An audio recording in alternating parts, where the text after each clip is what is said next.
Chers auditeurs, peuple du Seigneur, bonjour. Je rends grâce à Dieu pour l'opportunité qu'il nous accorde encore en ce jour de nous retrouver dans sa présence. Aujourd'hui, c'est notre traditionnelle émission qui s'intitule La Minute de la Parole. La Minute de la Parole. Je partagerai avec vous ce thème, cette thématique qui nous parle de la repentance qui active la rédemption. Donc le thème, c'est la repentance qui active la rédemption. Donc nous allons voir à travers ce message, les textes de l'Écriture, qu'en fait, le plan de Dieu par la mort de Jésus consistait en fait à racheter l'homme du péché. Mais il y a une réalité qui est là, c'est qu'en fait, combien de chrétiens, combien de personnes vivent, en fait, sont sujets à la rédemption? Combien de personnes vivent la rédemption? Combien de personnes, en fait, voient les effets de la rédemption, les effets du rachat dans leur vie? Donc, et comment y remédier? Alors, ensemble, allons-y dans Luc chapitre 13, Luc 13, verset 3 au verset 5. Luc chapitre 13, du verset 3 au verset 5. Je vais donc ici lire la parole de Dieu. Alors, nous lisons ce qui suit. C'est Jésus qui parle. Non, je vous le dis, mais si vous ne vous repentez, vous périrez tous également. Ou bien, ces 18 personnes sur qui est tombée la tour de Siloé et qu'elle a tué, croyez-vous qu'elle fût plus coupable que tous les autres habitants de Jérusalem? Non, je vous le dis, verset 5. Mais si vous ne vous repentez, vous périrez tous également. Peuple de Dieu, il y a quelque chose qui nous interpelle ici dans la parole, dans l'intervention de notre Maître Jésus, c'est que nous voyons Jésus qui insiste sur la repentance. Voyez-vous, venir à l'église, c'est une chose, c'est bien. Les gens vont dans des églises. Les gens, en fait, écoutent la parole. Les gens chantent des cantiques. Les gens sont impliqués même dans des groupes spécifiques des églises. C'est bien.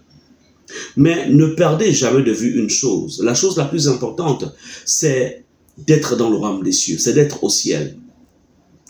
La chose la plus importante, c'est que lorsque la trompette sonnera, quand Jésus viendra chercher son église, tu devras t'assurer que, oui, je vais faire partie de ce contingent. Et aussi, si la mort arrive, il faudrait être sûr, une fois ton corps physique aura fermé les yeux, tu devras être sûr que l'autre côté, tu vas bel et bien auprès du Seigneur. Sinon, à quoi ça aurait servi d'être aussi engagé dans des églises, être prier, chanter, lire la Bible, si en fait ta vie n'est pas en phase avec les exigences de Dieu? Je viens aussi vous dire, encore une fois, Dieu a des exigences pour croire que tu pourras être sauvé. Vous savez, l'homme se dit, en vérité, beaucoup de chrétiens pensent que bon, j'ai donné ma vie à Jésus, je prie, je jeûne, je vois les miracles de Dieu dans ma vie, donc ça veut dire que tout va bien. Mais attention, Dieu dit, Jésus dit ici, non, je vous le dis. Mais si vous ne vous repentez, vous périrez tous également. La repentance, c'est quoi? La repentance, déjà, c'est une prise de conscience. Elle commence par une prise de conscience de la position de quelqu'un face au péché. Par exemple, quelqu'un qui vit dans le mensonge, quelqu'un qui vit en concubinage, ou quelqu'un qui vit dans l'adultère, quelqu'un qui se masturbe, quelqu'un qui fume, quelqu'un qui prend de la drogue, quelqu'un qui s'enivre de vin, quelqu'un qui vit, en fait, il mène une vie de mondanité, quelqu'un qui est plein de colère, en fait, la personne réalise, prend d'abord conscience de son état de péché. Ensuite, après avoir pris conscience de son état de péché, parce qu'il est écrit dans la parole de Dieu que l'âme qui pêche est celle qui mourra. Tu peux avoir une étiquette de chrétien, Mais si tu pratiques le péché, tu mourras. C'est-à-dire que tu seras séparé de Dieu. Tu n'iras jamais au ciel et ton nom sera effacé du livre de vie. Oui, les noms peuvent être effacés du livre de vie. Les noms peuvent être effacés. Pourquoi? Parce que tout simplement, tu n'aurais pas marché selon les standards de Dieu. Écoutez, Église, ce n'est pas Dieu qui doit se rabaisser au niveau de nos standards. C'est nous qui devions monter au niveau de ces standards. Et l'un des standards majeurs de Dieu, c'est la sainteté. C'est pourquoi il s'est révélé comme étant le Dieu, il ne s'est pas révélé comme étant le Dieu saint, mais le Dieu 3 fois saint. Comme pour dire, Dieu a un standard de sainteté extrêmement élevé. C'est pourquoi Jésus ici, il dit, non, je vous le dis, mais si vous ne vous repentiez, alors, après avoir pris conscience de son état de péché, que va-t-il se passer? La personne va maintenant passer par la confession. C'est-à-dire, tu reconnais devant le Seigneur, oui Seigneur, je vis dans la fornication, je suis un fornicateur, je vis avec le mari d'autrui, je vis avec la femme d'autrui, donc je suis adultère, je vis dans le mensonge, donc je suis un menteur, j'ai du mal à pardonner, je suis quelqu'un donc qui garde la colère, etc., etc. Donc tu confesses. Tu confesses parce que tu as pris conscience que c'est mal. Tu confesses parce que tu réalises que en gardant cela dans ta vie, cela crée un fardeau. Et nul ne peut rentrer au ciel avec des fardeaux. Après avoir confessé, l'étape qui suit, c'est celle de la repentance. C'est-à-dire, tu tournes le dos à ces choses, à ces péchés. Tu tournes le dos au mensonge, tu tournes le dos à la fornication, tu tournes le dos à la haine, tu abandonnes en déposant cela au pied de la croix par le biais de la confession. Alors, une fois tu as tourné le dos, on appelle ça se repentir. C'est-à-dire ne plus marcher selon les œuvres que tu venais de confesser, les œuvres dont tu as réalisé que cela était un mal. Alors, notre thème plus, c'est la repentance qui active la rédemption. Une fois tu vis une vie de repentance, l'œuvre rédemptrice, l'œuvre de rédemption ou l'œuvre rédemptrice de Jésus, elle va s'activer maintenant dans ta vie. C'est alors que tu vas mener une vie de rachat. Alors, c'est-à-dire que le diable, le péché, les ténèbres, la sorcellerie ne pourront plus avoir un impact sur ta vie, ne pourront plus impacter ta vie. Pourquoi? Parce qu'en fait, le rachat fonctionne. Le rachat est actif.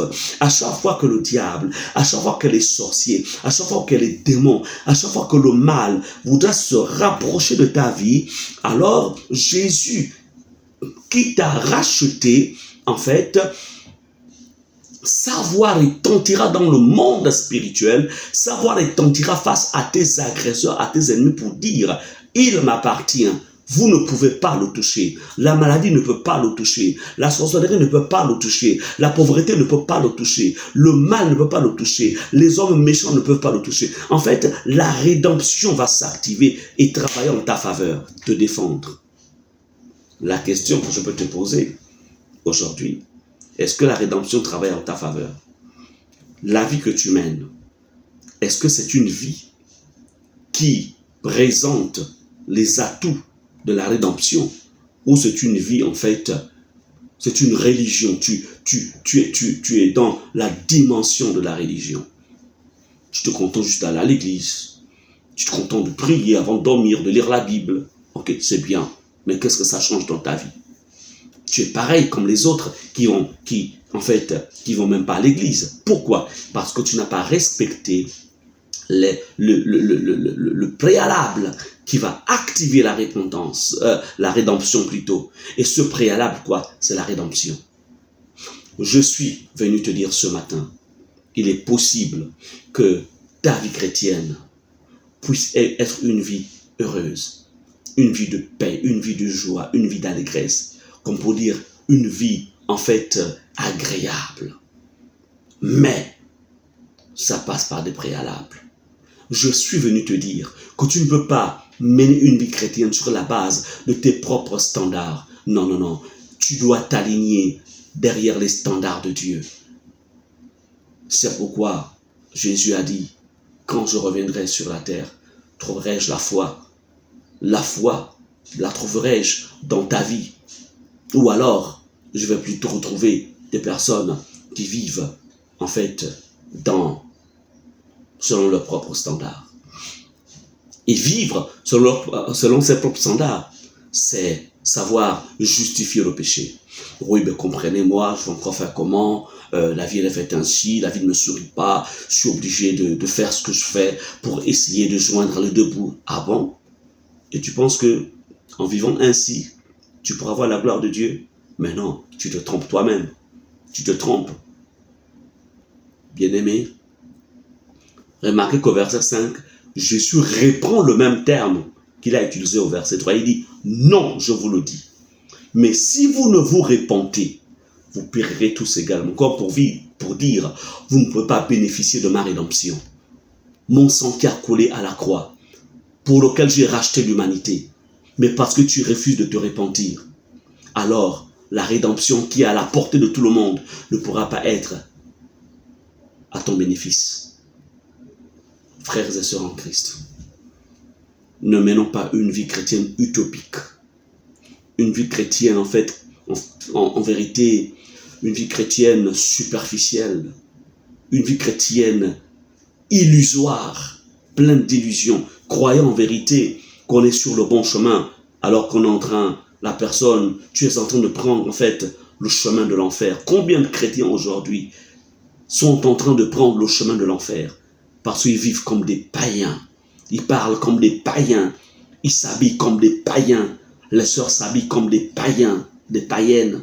Il n'y a pas de différence. On ne se moque pas de Dieu. Ce qu'un homme aura sémé, il le moissonnera. Si tu récoltes la crainte de Dieu, tu moissonneras la sainteté. Si tu moissonnes la sainteté, si tu sèmes la sainteté, tu moissonneras l'enlèvement. La question que je te pose, qu'est-ce que tu es en train de moissonner? Qu'est-ce que tu es en train de s'aimer autant pour moi? Alors, c'est un appel à une prise de conscience. Un appel, en fait, à être plus que sérieux avec le Seigneur. Parce que tout simplement, n'oubliez pas une chose, Dieu ne veut pas que vous périssiez. Dieu ne veut pas que l'homme périsse, mais Dieu veut que l'homme soit sauvé. Dieu veut que l'homme se réjouisse de l'œuvre rédemptrice de son Fils Jésus à la croix. La repentance active la rédemption.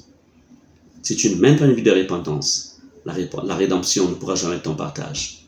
Et alors tu seras à la merci du monde des ténèbres, à la merci de la sorcellerie, à la merci des démons, à la merci, en fait, de l'occultisme, à la merci de l'enfer. Mais écoute, le paradis est pour toi. Le ciel est pour toi. La joie éternelle est pour toi. Alors, tu peux décider aujourd'hui de dire, Seigneur, oui, je décide de mener une vie de repentance quotidienne. La repentance n'est pas un seul jour. C'est chaque jour qu'on vit la repentance. Chaque jour. Bien-aimé, je suis arrivé au terme de ce message d'encouragement, d'exhortation. Alors, nous allons conclure ensemble par la prière. Vous allez tout simplement vous incliner et répéter après moi en disant, Seigneur Jésus, je reconnais qu'il m'est arrivé de vivre une vie chrétienne illusoire, tout en maintenant dans ma vie le péché. Mais aujourd'hui, je prends la décision, Seigneur, de vivre la repentance. Je prends la décision qu'à travers ma vie de repentance soit activée la rédemption, afin qu'à jamais la marque du ciel, ta marque Jésus, soit sur moi et que je devienne une propriété privée de toi, Seigneur. Merci pour ces moments. Merci, Seigneur, pour ta parole. C'est dans le nom de Jésus, selon qu'il est écrit, tout ce que vous demanderez en priant, croyez que vous l'avez reçu et vous le verrez s'accomplir. Amen. Que Dieu vous bénisse. Merci, chers auditeurs, encore une fois pour ces moments. Nous sommes arrivés au terme de nos temps d'exhortation, d'encouragement Que Dieu vous bénisse et nous aurons l'occasion, encore une fois, par la grâce de Dieu, d'être ensemble la semaine prochaine autour de sa parole. Dieu vous bénisse encore une fois. Merci.